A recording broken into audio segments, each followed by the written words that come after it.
Angels, and welcome back to my channel and another episode of the Bulk Diaries. I've literally just got back from the gym, but I'm gonna vlog a little bit today. Basically, I've been having a really hard time recently. I was feeling much better in myself and about the bulk the last time that I vlogged. Obviously embracing the bulk bod, off to the beach, and like mentally had everything down. And don't get me wrong, that's still very much the case, but externals have been externaling. I've been a lot more stressed, more specifically to my bulk, because I've been stressed and anxious because I've had things going on. My appetite's just not been there. So like I have been really struggling with my usual go-to meals that I've sort of developed over the last month to 6 weeks. So I wanted to vlog a little bit more today about how I'm navigating that, because it's something I see so regularly with my clients as well. Like when we go through stressful times, or like work is really busy, cortisol levels are on the rise, appetite tends to drop. And the usual thing that people assume is bulking equals more food. And so what happens is the volume of the food goes up and up and up. And suddenly we're left with these ridiculous portion sizes that obviously we're not going to be able to finish. And especially when appetite then dwindles, we have no way of adapting that. So I've just wanted to vlog today and talk a little bit about how I am navigating those changes and just hopefully give you guys some advice if it's something you're struggling with, if you're trying to increase calories, get more food in your system, or you found you're bulking or at maintenance yourself and you're suddenly like, oh my god, I can't eat this much. Something I've found recently, I say to all of my girls as well, is forget what society says about meal times. This is the number one thing. Your day is your day. You have X number of calories and X number of hours. It doesn't fucking matter how you want to approach it. So something that I've been doing recently that has really helped is just having more meals. Like, who says that you have to have breakfast, lunch and dinner and that's it? Like, I have been struggling so much getting all of my calories into just 3 meals. So I've started basically having 4 to 5 meals a day. So I'll have a breakfast when I get up, and recently with morning training, like before I go to the gym, I'll come back and I'll have more food. Then I'll have my lunch, then I'll have like another little meal at like 4ish, and then I won't have dinner until like 7:30. So that's been my way of actually just navigating getting them in. But I see this often with clients where they're like, oh my god, I woke up late. Like, let's say you have a lie-in on the weekend, well deserved. You don't get up till like 10 or 11. Well, by the time that you've got sorted and got up and everything, it's suddenly like 12 o'clock and it's basically lunchtime. So what happens with them quite a lot is they'll go, oh, I just wouldn't have breakfast because it's lunchtime and then I fell short a meal. Your day started at this time. Have your meals when your day starts and just work with the time frame. Yes, obviously now you've got less hours to get the same number of calories in, but one of the best things is actually just forgetting breakfast, lunch, dinner and working with that format, like working with what works for you. So yeah, basically I'm having just a bit of a period in my life where things are thinging and I'm stressed and overwhelmed. And doing that on a bulk is quite hard because you can't really afford to lose your appetite. So I'm going to walk you through like what sorts of changes I've made. Like I say, I've been training earlier, so it's kind of helped actually being able to like split breakfast into 2 meals. One before I train that's just like a pre-training snack, and then something else to top me off before when I get back. Now, I, just specific to training, have been struggling with my mindset again. I spoke about it in my last vlog that like getting back into things post-comp had been quite difficult, and I have definitely felt better. Like I'm starting to make some positive adjustments. We're onto a new training block, which I started last time I saw you guys. It's now week 2. I've done the first 2 sessions. I did my deadlift session this morning, which was like okay, but again, I am someone who can't leave shit at the door. If I'm having a bad day, it follows me into the gym, and I found recently, out of nowhere, I've been putting so much pressure on myself. So I've actually got a call with my coach just to schedule in a bit of a catch up, just to kind of like walk through it, because my mindset has been all over the place. I don't know why I'm stressing myself out so much with my training. Like, it is so typical for me. When I'm stressed about training, it's very rarely the training itself. It's usually everything else that's been going on. I just struggle to separate it, and therefore my expectations get skewed. And since I think, knowing that I'm going to nationals, subconsciously I've been a bit like, you need to step up your game. Therefore I've been placing really quite high expectations on myself for training sessions, you know, ranges. I'm like, you have to push to the top end, and it's trying to juggle realistic expectations with what I know I'm capable of, and not overshooting, but also not being a wet wipe. Do you know what I mean? Like, I've had for the longest time, I said this, if you guys have been with me longer term, you'll know that around the time of like my December competition, I had a chronic habit of undershooting and getting scared of what was on the bar, and my confidence has grown so much since then. I think I'm just stressed that it's swung the other way, and I'm now putting immense pressure on myself to be like, you can't be a wet wipe. You have to do what you know that you're capable of, and actually that's not the goal for some of the sessions. So I think we're just gonna have a bit of a chat about like misaligning expectations of like what is needed from me right now, and just have a bit of a chat about mindset. So I'm gonna vlog a little bit of that just to hopefully give you guys some insight, see where we come out the other side of it, and then I'll take you through the rest of the day with food. So you got another early session in this morning? Yes. How was it? If we just went on paper and we looked at the block before competition, yeah, your highest intensity, an E1RM 140 at your absolute best. For squats? Yeah. We are 6 weeks post-comp and you're already at the same E1RM and closing on more. Oh.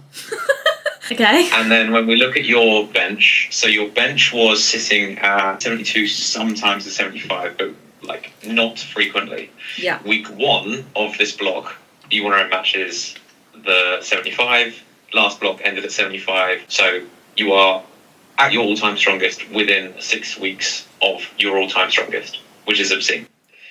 And with your deadlift, the top end it reached was 157 on a week 4. The week of comp, it started to rise past that, but that was at your best. And week 1 of this block, you hit 157, you matched. So tell me where you think, all of a sudden, that throwing all this stress at yourself is changing anything for the better. Because you literally had your best ever work. You're already doing work that is your all-time strongest. Wherever you put this bracket, or where it should be, is absolutely killing you. You are literally your all-time strongest, with the highest D1Ms you've ever hit, with 18 weeks of prep still to go. So you are 18 weeks out, better than you've ever been. What's going on? Oh man, on paper, right? That's mental. Yeah, this is what I mean, but like mentally, I just feel like I've taken such a hit with training. I was trying to figure this out before the call. If I think back to like December time, obviously we know that there was a lot going on in the background that just meant my confidence was shit anyway. But like around lifts, like especially squats, I was still so nervous. And I remember so vividly that conversation we had where you were like, I want you to be an arrogant lifter, not a cocky lifter, but just be at the point where no matter what I tell you to load on the bar, whatever is programmed to load on the bar, you'll be like, okay. Because you believe in yourself, and that was it, and that was what was missing. And doing that competition, coming out the other side, going through everything that I did, and like rebuilding, obviously, like you're so right when you called me out on saying that whatever goes on externally always impacts training, and the same goes in that build in confidence. You know, I sorted my shit out, I got settled, my confidence built in myself and my personal life, and therefore it carried over into training.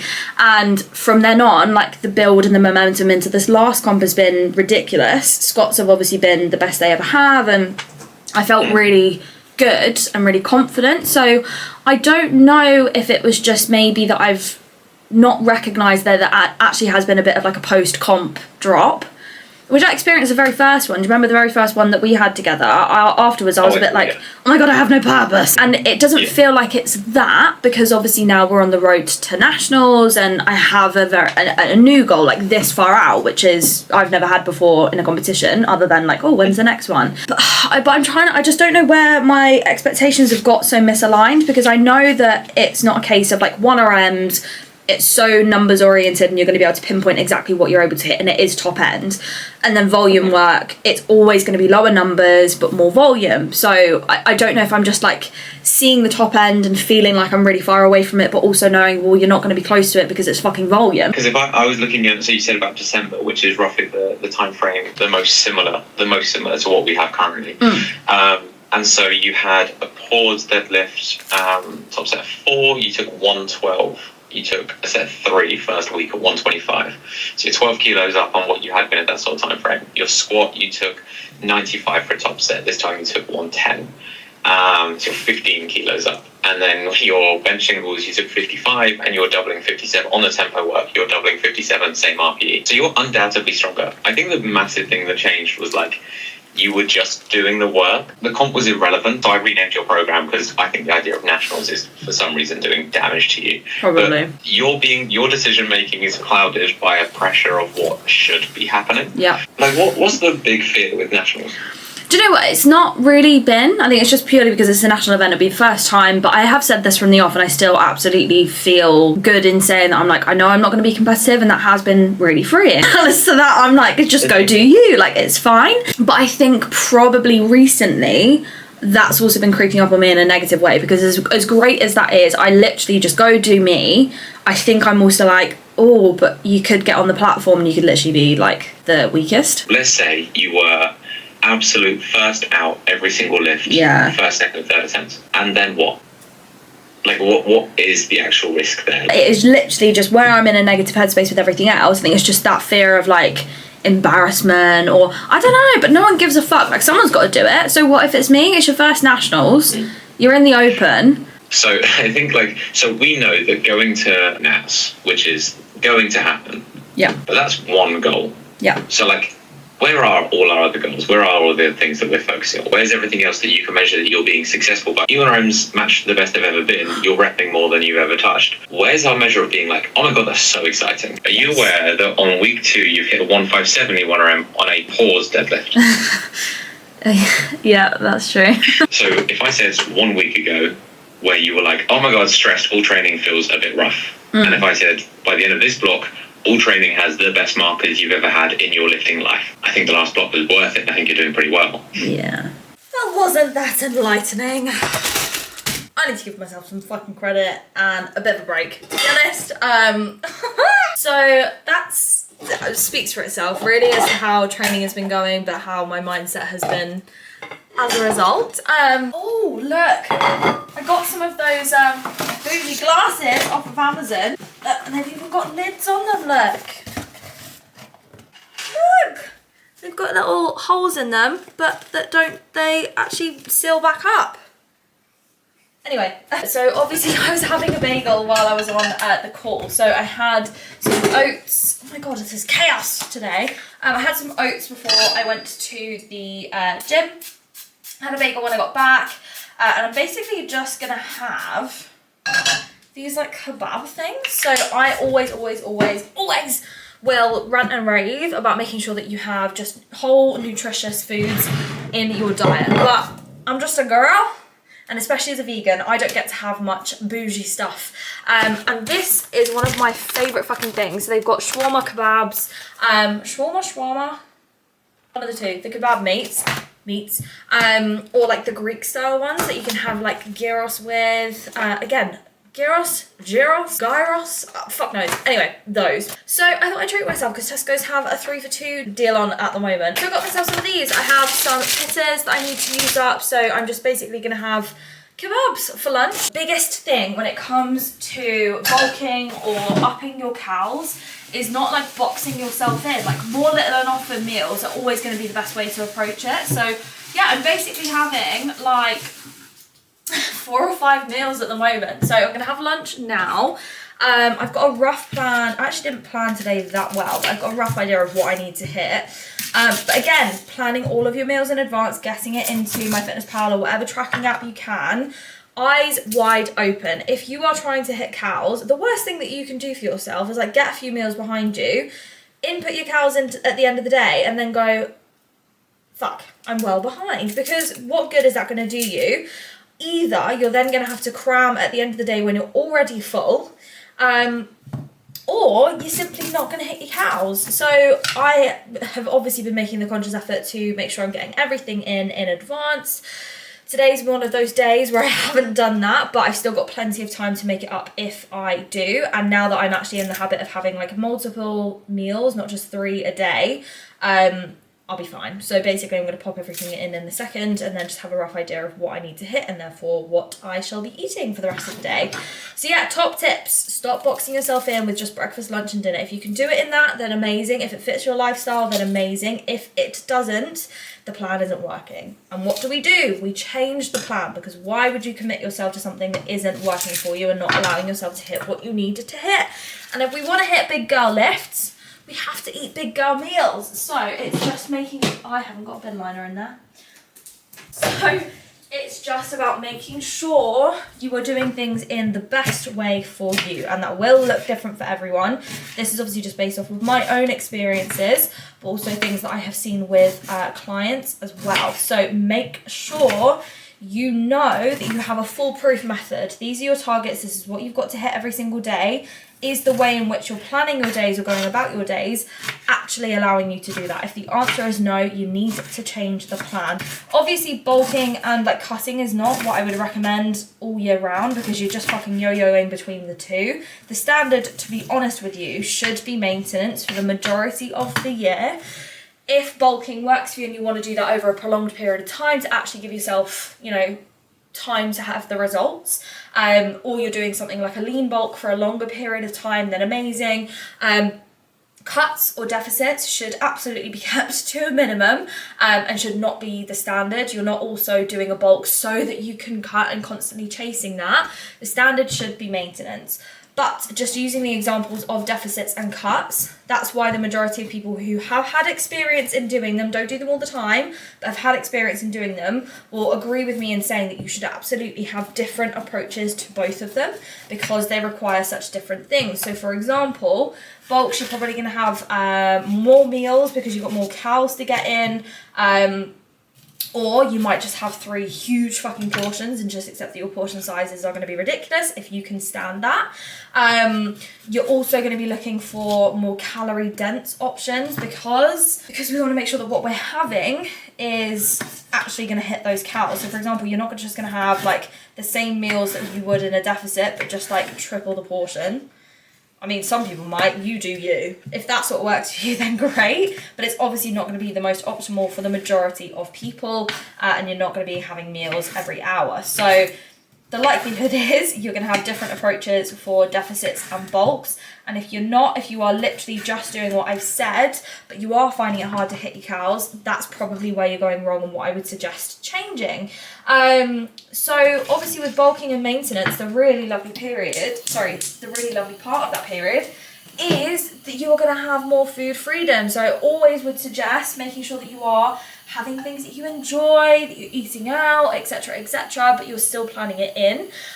Deficits, we are intentionally reducing and restricting the number of calories that we have with the goal of dropping body fat. So it's not exactly going to be the most optimal time for like eating out and living your life. That should absolutely be for when you are bulking and when you are at maintenance. So also making sure that you're having plenty of things that you enjoy. I would always say at maintenance or bulking, the most important part is going to be hitting your calories. It's kind of less important. Obviously, you want to use it as a driving factor. I always picture like your calories and the end goal as the big picture, and your macros should basically just be like the jigsaw pieces as to how you're going to make that up. So yeah, to a certain extent, obviously macros are always going to be important no matter what. The calories are the most important bit when it comes to both.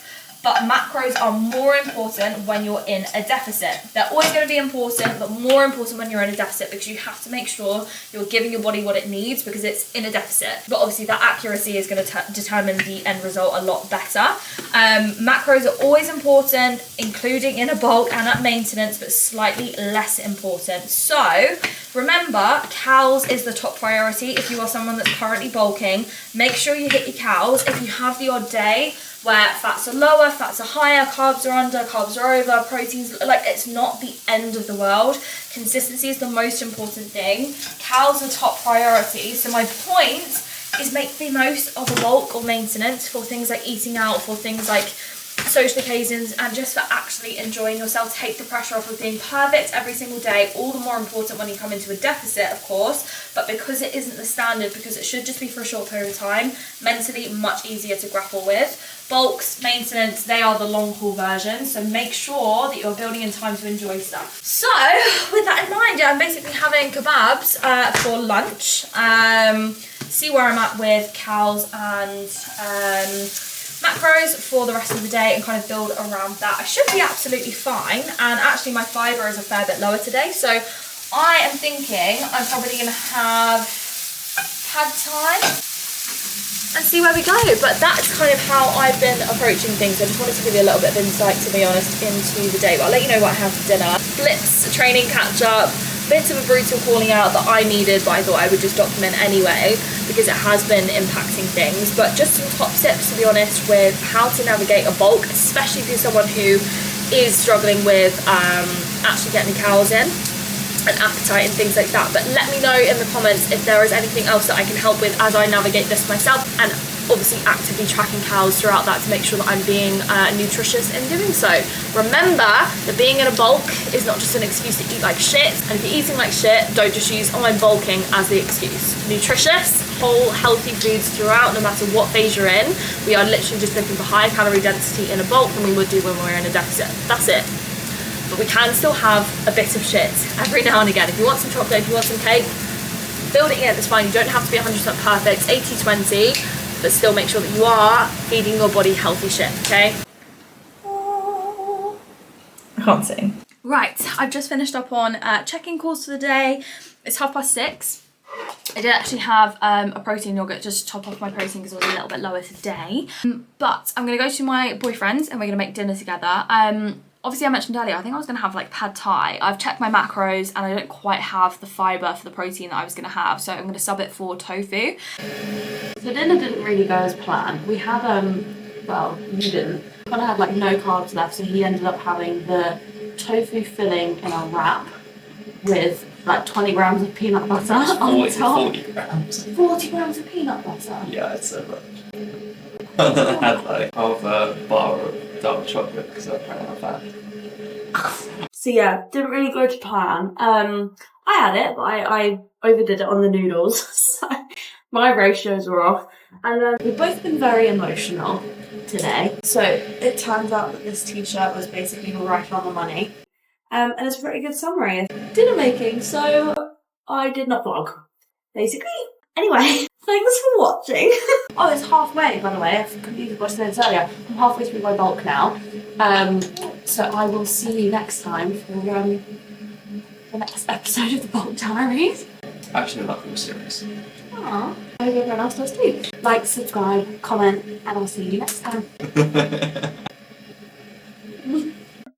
Cheerio. No, I'll do it again. Bye.